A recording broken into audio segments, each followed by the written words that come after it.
It was well past midnight when I finally stepped out of my friend's house. The door clicked shut behind me, and the faint hum of conversation from inside faded into the night. The street was empty, too empty. Even the stray cats that usually owned these sidewalks were gone. The kind of quiet that didn't feel peaceful. The kind that made you notice your own breathing.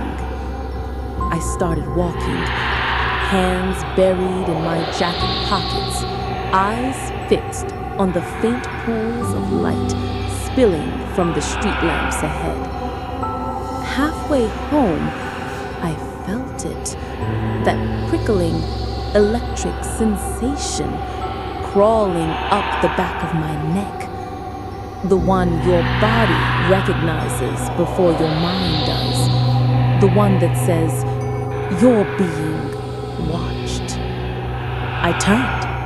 Nothing. No footsteps, no movement, just the still black mouth of the street stretching out behind me. I told myself I was imagining it, kept walking.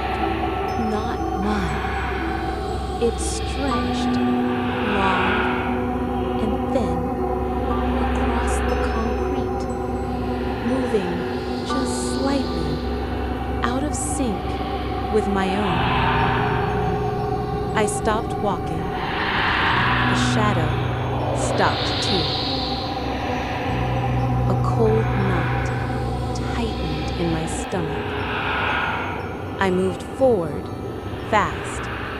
The shadow followed, keeping pace. The silence around me felt heavier now, like the night itself was leaning in to listen. Another streetlight, another glimpse of that strange, trailing silhouette. I tried to breathe slow, but my steps quickened on their own. The sound of my shoes tapping, sharp and frantic against the pavement. By the time I reached my building, my hands were trembling so badly, I almost dropped my keys. The metal scraped against the lock before it slid in.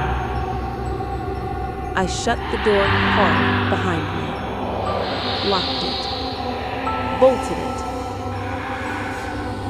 Leaning back against the wood, I let out a breathless laugh. Get a grip, I muttered. Probably just a trick of the light. Then I heard it. Footsteps. Slow.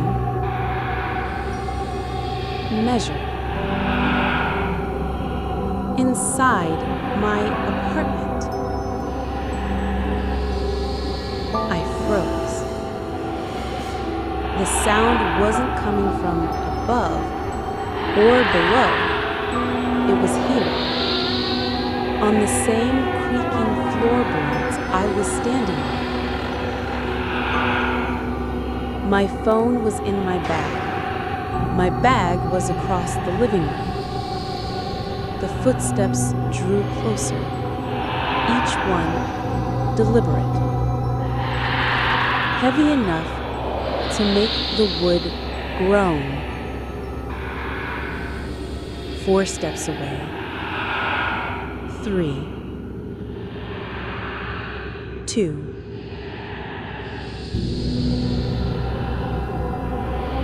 They stopped, right behind me.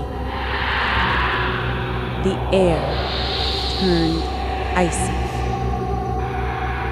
My breath fogged in front of me. A presence leaned in, close enough for me to feel the cold brush of it against my skin. A voice. soft and jagged at the edges, whispered into my ear, "You can't lock me out. I followed you home." And then the lights went out.